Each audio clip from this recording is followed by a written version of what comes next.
So this was an 89-year-old gentleman. He had a class 3 heart failure symptoms. He had a severe LV dysfunction. He had severe LAD disease and low flow, low gradient aortic stenosis. He was found to be not a surgical candidate, obviously, and was referred to us for TAVR procedure and the revascularization of the LAD. So what we did on this patient is we did a balloon aortic valvuloplasty first, and we treated the left anterior descending artery with a rotational atherectomy and a drug-eluting stent.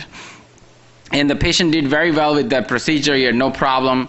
We also had done Agatston score on this patient. It was very high.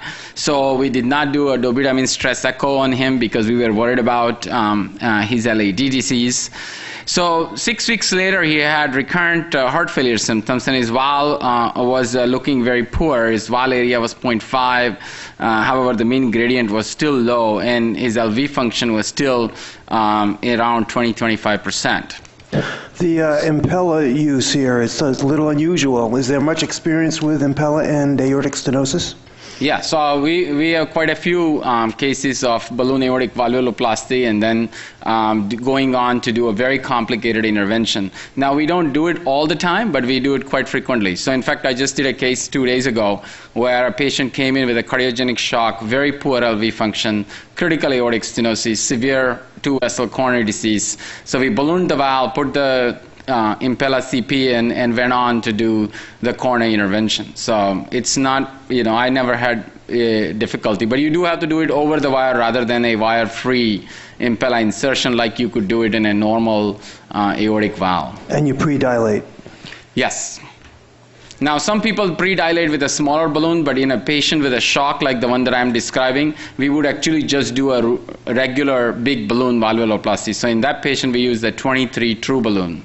And then put the Impella in to support the coronary intervention. We have a series from University of Miami where we did Impella at the same time as balloon valvuloplasty. And we did 20 in our initial series. We've done almost 40 now. The only thing is that if it's a small cavity, you have to turn off the Impella during the actual inflation so it doesn't pull the balloon down. Yeah, I have not personally done that, but I've seen you all doing several cases like that. I've used it after I've done the valvuloplasty. So I think that both ways is possible.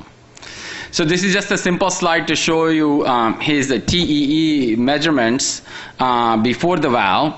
Then we went on, and now this is during the procedure. You can see that we are fairly well aligned with his three cusps. And this patient got a 26 Sapien. So after we deployed the Sapien valve, the patient crashed. And he had practically no blood pressure. We just could not get him back. And we wanted to go on a pump, but we were not prepared for it. That was one of our mistakes in this patient. We did not have a venous sheath, so we started doing CPR on this patient. He had a VF arrest. So after we did the CPR, we got him back briefly, and at that time we did an aortogram, and now you can see that he has developed severe aortic insufficiency. So it's very difficult to see on these images, but what had actually happened, that with the aggressive CPR, the valve had actually moved. Yeah, and has moved up and developed severe aortic insufficiency. So we were going to implant a second valve, but we just could not get this patient back. You can see this TEE, a wide open AI from the movement of the valve from the CPR. So unfortunately, the patient not recover first that required the CPR. He just could not recover from hypotension. He was given pressures, and then he had a VF arrest. Uh-huh. I didn't see the right coronary on that root shot. Was it there? Yes, it was open. It was not the coronary occlusion, but he just had bad LV and he just crashed, and We just could not get him back. So he passed away, unfortunately, before we could do anything further for the patient. So I think that, the lessons to learn here is that, patients with severe LV dysfunction with this type of scenario, despite a very good preparation, still remains a high-risk subset. One of the things that, I can tell you is to keep rapid pacing time very minimum, and immediate support in this patient is critical and should be predicted before the procedure, so you are prepared to go on the pump. If it's not ready, there is just not enough time to go on the pump. So I think that's 7 minutes exactly. Yeah. That's perfect. Thank you so much, Raj. What a beautiful case. Just one last question. Do you think that's an advantage of the core valve, that you don't need so much pacing support at high rates?